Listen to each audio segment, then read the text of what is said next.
Hey everybody, I'm Jordan Garza. Welcome back to Unredacted. Before we get started, I just want to say if you're a new viewer, I humbly request that you click the subscribe button. And I'm saying that because something about either the content that I produce or the way I upload it causes me to just have very low interactions or impression rates. So if you manage to get that impression and you like anything that you hear today, like I said, just consider clicking it because it's the only way you're ever going to know these videos even exist. And if you're a returning viewer, hey, how you doing? Nice to see you. Anyway, on to the news. So before I actually open the article, I just want to rewind a few weeks, right? When Joe Biden was making his statement and addressing the nation saying that right-wing extremism was the biggest threat to our democracy. And around the same time, Bill Burr was coming out in an interview and saying, hey, everybody needs to calm down. Everything's not so bad. People aren't killing each other. Everything isn't as bad as we're making it seem. And for a long time, the division in this country has been growing more and more, and we all see it.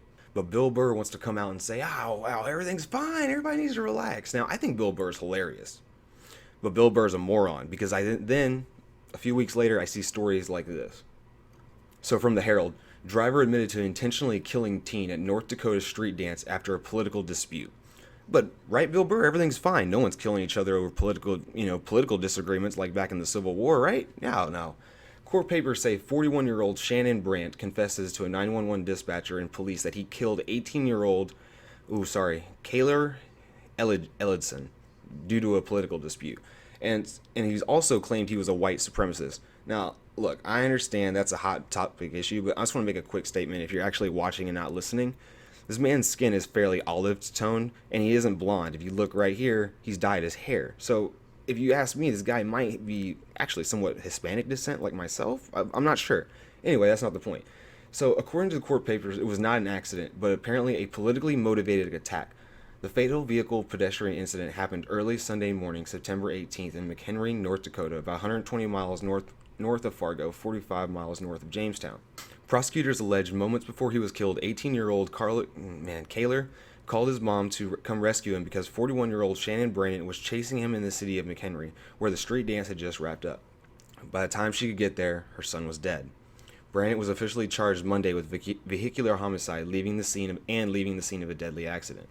So, I mean, this is somebody who went after someone because he had a different political opinion. That's what happens before Civil War. And I know everyone, Civil War this, Civil War that, but these are very clear indications that something has to give. Something has to break eventually. This pressure is just going to build and build, and eventually it's just like from V for Vendetta. And I don't know if you've seen that movie, but if you haven't, you should take the time to watch it because there's a lot of good stuff there. But in V for Vendetta, the upper elites are planning, and they're like, how do we get them to actually revolt? And he says, you just have to wait for someone to do something stupid. Eventually, someone is going to do something stupid like this, and it's going to escalate. It's going to cause a chain reaction that we might not be able to stop, and we might not be able to accurately foresee. Anyway, he was the one who called 911 to report the crash, said North Dakota Highway Patrol Captain Brian Newen. Court papers show Brandt called 911 around 2:30 a.m. Sunday and told 911 dispatcher that he had just hit Ellenson, claiming the teen was part of a Republican extremist group and calling people to come to get Brandon after a political argument. Ellison's mom told police her son called her just before the crash, asking if she knew Brandt, which she does. She does not believe her son knew him. So now the mom is saying that, I don't even think he knew Mr. Brandt. So how could they have had a political argument? How could he be sending people after him? Now, obviously, maybe the mom's just covering for him, or she doesn't know. Teenagers hide things all the time, but there's no political argument that should escalate to the point where you decide to go after someone and run them down in an alley with your car. Oh, he was sending people after me. Okay, show me the receipts. We are still trying to determine what exactly transpired at the time of the crash prior to that as well. Police say Brandon was drunk when he hit and killed Ellingson with his SUV. We do not know of any witnesses. We are still making attempts to interview potential witnesses from the street dance, people that were present prior to the crash happening, Newen said. A judge ordered Brandt held on $50,000 bail, which he objected, saying he is not a flight risk. I have a job, a life, a house, and things that I do not want to see go by the wayside. Family that are very important to me. I'm pretty sure that, Ellingson also had people that were important to him and, things he didn't want to have to go by the wayside because you decided to run him down with your car. You do not get to say, I have a job, I have family, when you run people down with your car. I'm sorry, no dice, sir. Too bad you weren't in Illinois. You actually probably would have gotten out. And so there's just seems to be a map here, and I think that's actually the end as far as that, that article goes. But there's only so much you can say. he confessed there doesn't seem to be any kind of investigation really needed to be had. They said they had a political argument, and I'm sure more details will come out on this. I saw this a few days ago, and I hesitated, hoping more would come out, but it seems like the investigation is pretty open and shut. They had some kind of political dispute. He believed he was a right-wing extremist, which is honestly provoked by some of these things Joe Biden is saying. Some people can hear these things and roll their eyes and go, whatever. But other people are weak-minded, and they bend to these types of things. That's why you get the things, what is it? I think it's called sarcastic terrorisms. Your speech is terrorism. I don't like that. I don't like anything that tries to limit free speech. But when Joe Biden comes out and say right-wing extremists are the biggest threat to the democracy, you are going to have crazy people that snap. And they do things like this. And then you have people like Bill Burr saying, oh, everything's fine, come on. So, like I said, I brought that up earlier. We'll go into that, and then let's just go into that real quick. So comedian Bill Burr wants people to chill out of the cynicism about America. Right now, there's a lot of pessimism in the United States of America. And if you get on Twitter and any other social media platform, you can start to think that the country is falling apart. It really seems like we're in a non-stop cycle of negativity. Apologize.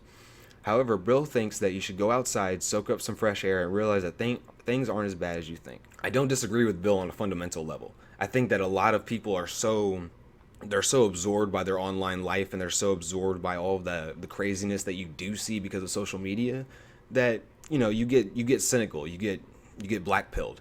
Yeah, you do need to go outside and touch some grass. You'll feel, and he's right, you will feel better, but he should have just stopped there while he was ahead, because then he goes on to make himself sound like a moron, especially in light of what's going on now. If you go on the internet, everybody seems to be angry, but if you go outside and walk around, they're not. It's not like everyone's just walking around screaming at each other, Bill said during an appearance on Trigonometry podcast. Burr also took aim at people who post anonymously online as a way to shield themselves while stirring up drama and problems. No, I don't think that any of that's real. It's just not real. The legendary comedian also added if he was worried about division in America potentially being worse than ever. Oh, if he was worried about it being worse than ever. No, it's not real. It's not real, huh? It's not. It's definitely not real. We're all just making this up. This is a similar message shared by Aaron Rodgers during his interview with Pat McAfee. The Packers quarterback reminded people that it's okay to listen to viewpoints you disagree with. In fact, it's incredibly healthy and a great way to grow and strengthen your own views. Now, I completely agree with Aaron Rodgers on that point. It's very healthy to listen to opposing opinions and dissent, and take that in and try to grow from it. You don't always need to come to an argument trying to one up the other person. You need to come to these discussions and these kind of issues with an open mind and actually an intention to learn something, rather than just trying to one up the other person or try to make the viral video. So harkening back to what I said at the beginning, also pointing this is probably why some of these things are happening. Most notably, President Joe Biden gave a highly partisan, divisive speech earlier this week and painted millions of regular Americans as bad people when he said that the right wing is extremists that try to destroy the country. Meanwhile, something that it didn't bring up, but it is up here if you read into it, regular Americans as bad people. And again, he did. He tried to paint the right wing with this broad stroke of extremism just to label them. He's trying to other them. He's trying to make it so that, middle of the road people like maybe me or you or, libertarians are going to look at that and go, ooh, you don't want to be with the extremists, right?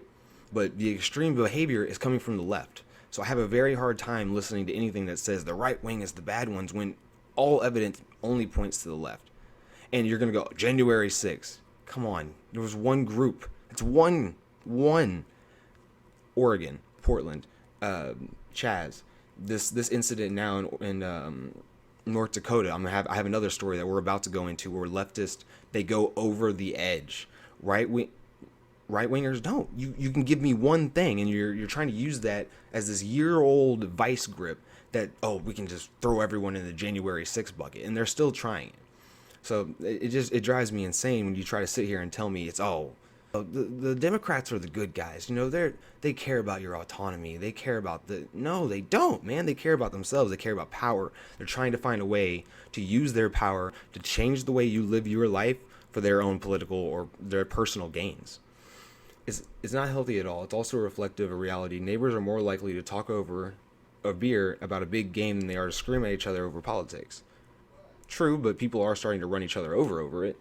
You just wouldn't know it from looking over the internet, which Bill's Burr's entire point. So, okay, Bill Burr's saying everybody needs to chill out. And these things aren't happening. And then I said, okay, Bill Burr, you're wrong. Here's the story. Well, Bill Burr isn't a very strong-minded person. And when I say that he doesn't even know how to make his own decisions. So how is he going to tell us how to make our decisions? And when I say that, I point back to a video from 2 years ago on Joe Rogan where he said this. Listen to this and tell me if this is someone who sounds like they're, autonomous or capable of making good decisions on their own. Able to walk down the street with a mask on? Let's not start this, John. Do you, though? Let's not start this. Okay? Let's start it. I don't want to start this bullshit. I'm not going to sit here with no medical degree, listening to you with no medical degree, with an American flag behind you, smoking a cigar, acting like we know what's up better than the CDC. All I do is I watch the news once. Quick point before I get back into it. The CDC doesn't even know. They can't even make up their own mind about the regulations. They're still changing COVID things after, 2 years. Every 2 weeks, I'm like, mask or no mask? Still mask? All right, mask. That's all I give a fuck about. I don't care. But even they say you shouldn't wear a mask unless you're treating a coronavirus patient. The World Health Organization. Yeah, but they didn't say that initially. They didn't say it initially. No, they didn't. They did, and then it gradually, and then wait, and then everybody wore the fucking masks. This is like rollerblading. Everybody fucking rollerbladed, and then there was that one fucking homophobic joke, and then everybody acted like they never did it. And then. Okay, so like I said, I like Bill Burr. I think he's funny. But did you hear what he said about 10 seconds ago? He said, I go on TV, I listen, do I wear the fucking mask or do I not wear the fucking mask? That's someone who can't make up their own mind when you need to mindlessly go to the television to figure out what you should do with your own personal health and your own personal safety. So I don't think we should look to Bill Burr for personal advice about how we should live our lives when he can't even make up his own mind about his own personal health. Now, last thing I want to get into before we're done for the day, and it's really, just another kind of jab at Bill Burr. Leftists scream and kick down table during a Turn Point USA event. So a leftist individual at the University of Iowa kicked down a table and swore during a presentation Tuesday night. Oh, so this was yesterday. Well, the time of this video. The violent attack from Travell Wright came during a speech about the value of memes for the conservative movement by Turning Point USA, Benny Johnson. Johnson played a satirical video of Kamala Harris being happy and seeing a mariachi band and a border patrol bus when someone ran up to the front room and kicked down the table projector while swearing. So, actually, that's pretty funny.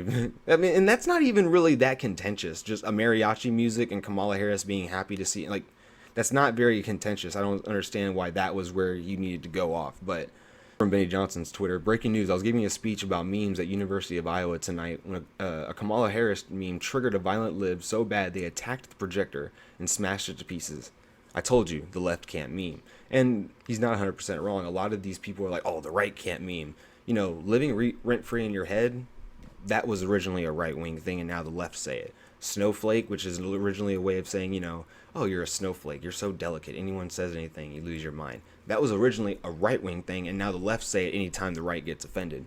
And I could show you a list of things that are just started off as right-wing things, and the left just, appropriates them themselves because they can't meme themselves, they can only rip things off. It's kind of like how Hollywood can only make remakes nowadays.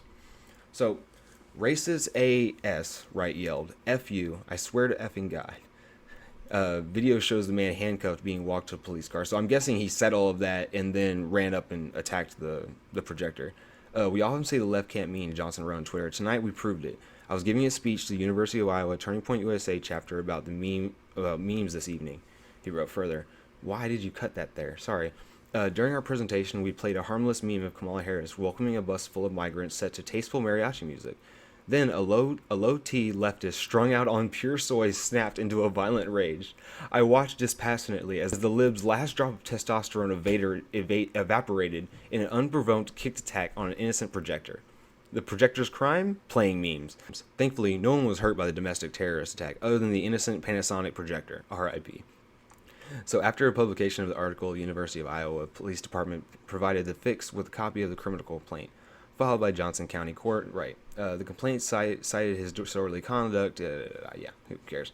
Anyway, so it's, and I don't think it goes on any more than that because it doesn't need to. It's very, I mean, these are the things the left does, and they do it outright in the open, and it's just blatant in your face, and everybody's like, no, that's not true. You're crazy. I mean, it's just like this other story, and I'm not going to go into the whole story. It's really just this thing right here. So in the month of September 2022, we were very close to reaching that number Monday. Anyway, reported 208 homicides with 3 months ago in 2022. The city of New Orleans has been declared the murder capital of the United States for the first half of 2022, according to the Metropolitan Crime. Now, you might be saying, okay, so New Orleans has more homicides than Chicago now, which I find incredible. But this doesn't mean that crime is going down across the country. It just means that it is rising at such an exponential rate that these new hotspots are emerging as the new murder capitals of the country. And, these aren't Republican strongholds. These aren't conservative strongholds. These are Democrat and leftist strongholds.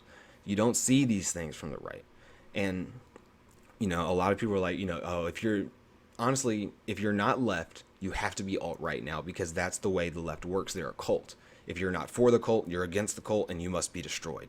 It reminds me of Star Wars with Darth Vader. He sees Princess Leia and goes, she's rebel scum and a traitor. Take her away. Like, I don't know why. It makes me laugh. But anyway, I just wanted to make this video because I saw these stories and I was kind of like, meh. I wasn't super interested, but then I saw the story about Bill Burr saying things aren't so bad, and that kind of harkened me back thinking to, what Joe Biden said at his speech. And everybody, you can't sit here and walk around with your eyes closed. You have to open your eyes and look around and say, hey, things are going to get worse unless we can find a way to work together to make them better. And I don't know. I feel like maybe that's a pipe dream now. Maybe the only way for us to move forward is to move backwards or to separate away. I don't know. I'm just a guy complaining to a computer in his room. Anyway, like I said, if you're new to the channel and you managed to last this long and stuck with me, I'm Jordan Garza. This is my potato. He'll interject every once in a while and make fun of me or make comments. So if you like that, click a like, give a subscribe. And that's it for me today, guys. Keep your eyes open, your ears to the ground. I'll see y'all next time. Stay safe out there.